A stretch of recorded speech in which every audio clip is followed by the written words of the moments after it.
Today's theme is water. We drove over and beside all kinds of waterways, big and small, and spent much of the day along the seashore in 3 different states around the Gulf of Mexico. By the time we got to the hotel at the end of the day, we could say we were truly back in my part of the US, the Southeast.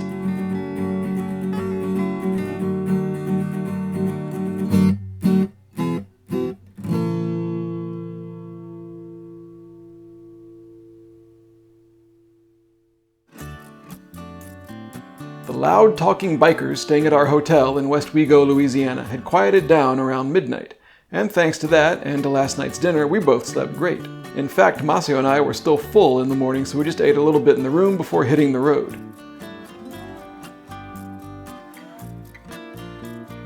We are unfortunately skipping New Orleans on this trip. I'd been there before and I knew that it deserved several days and we just didn't have the time. But we did stop for some famous New Orleans beignets, fried balls of dough smothered in powdered sugar, at a drive-thru, no less.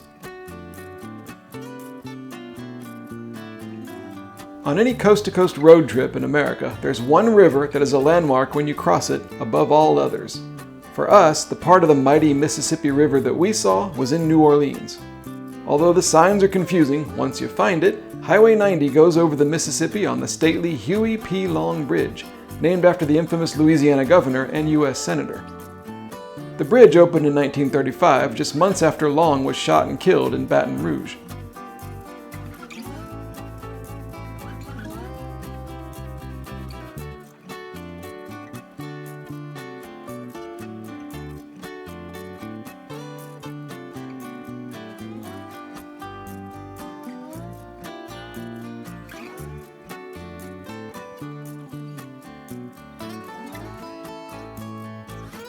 Having thus truly crossed into the east, the real fun was next, the Lake Pontchartrain Causeway. Lake Pontchartrain is an estuary, meaning it is a mix of fresh water from several rivers but not the Mississippi, and saltwater from the Gulf of Mexico.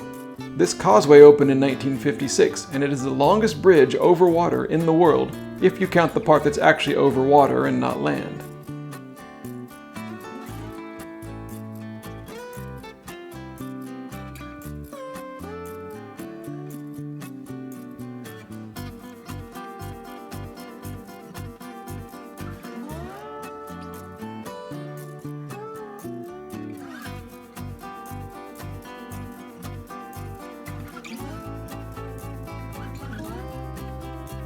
On the other side, we quickly found Highway 190, preferring it to the larger Interstate 12.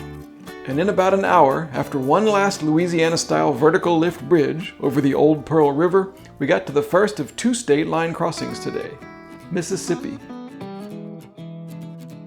Our plan was to drive right along the coast. Being beside the water is always attractive, but it has its problems.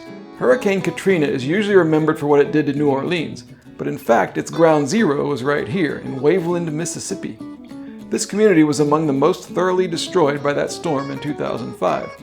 Most of what you see now was rebuilt after Katrina, including the Silver Slipper Casino. In the 1990s, Mississippi began tentatively allowing some boats to operate as casinos, but not on land. After those casino boats were all demolished by Katrina, Mississippi tweaked the laws in order to allow casinos on land after all, as long as they're super close to the water's edge. The Silver Slipper in Waveland was the first such casino to open in Mississippi.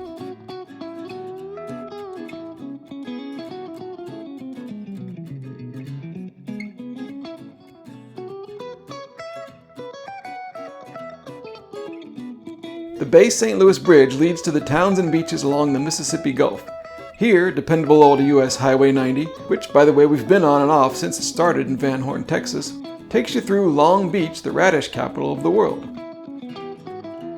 And you know you're in the South when you see a Dixie flag whipping in the wind over Jeff Davis Avenue. Or I knew I was in the South when I saw another Waffle House. Near Biloxi, we pulled over for a beach picnic. And you can probably tell we're not usually beach people. Nobody else was attempting to eat food in the fierce winds blowing sand in their faces.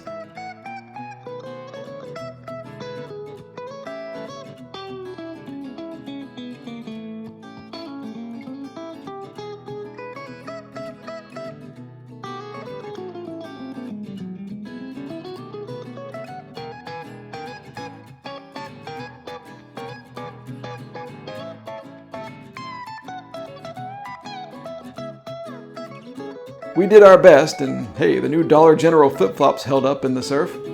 But we soon had to dig our car out of the sand, cap off lunch inside it with the beignets, and continue along the gloomy coast.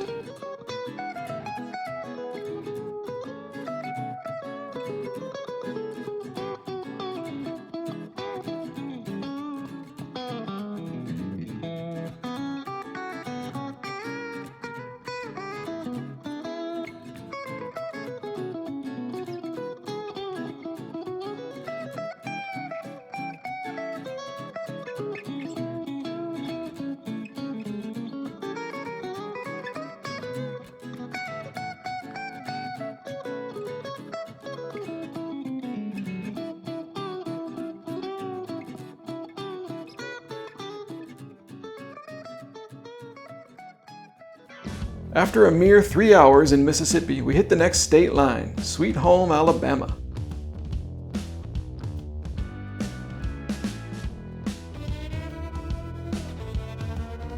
The highway goes inland from the coast around here, and things are pretty mundane until you get to this city.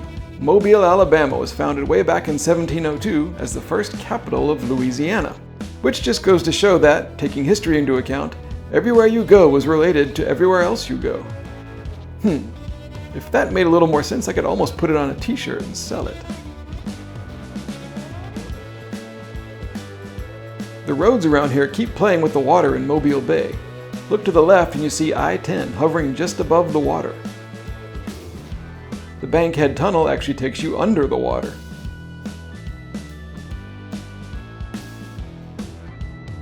And in other spots, the water looks like it's even with the road, just a little 2-foot wall keeping it from flooding the asphalt. I'm no civil engineer, but this doesn't seem like a great idea.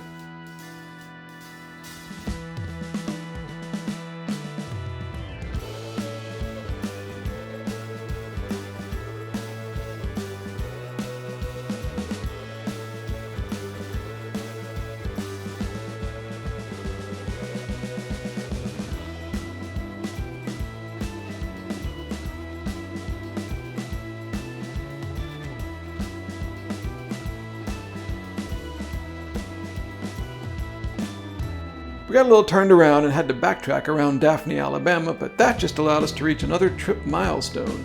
4,000 miles driven since day one. Daphne, by the way, used to be the county seat of Baldwin County until 1900, when it was decided to move it to the town of Bay Minette. People in Daphne strongly resisted this, and according to legend, the county records had to be seized in a raid late at night and moved. Our destination today is that other town, which is still the county seat, Bay Minette. Being the county seat can mean more governmental eyes watching you, so I wouldn't be running any red lights there or anything if I were you.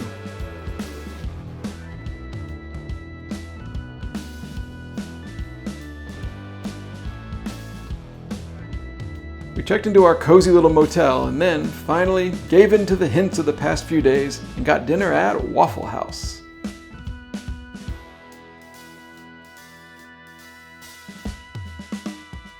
We got it to go so we could eat it back in the room with the motel and watch Mystery Science Theater on TV and think about all we'd seen. It was a really unique driving day, involving somber clouds and water in all kinds of ways. Rivers, estuaries, the Gulf, the bridges over the marshes. Log Cabin Inn even had one final magical touch, a psychedelic light show built into the shower nozzle. A perfect capper.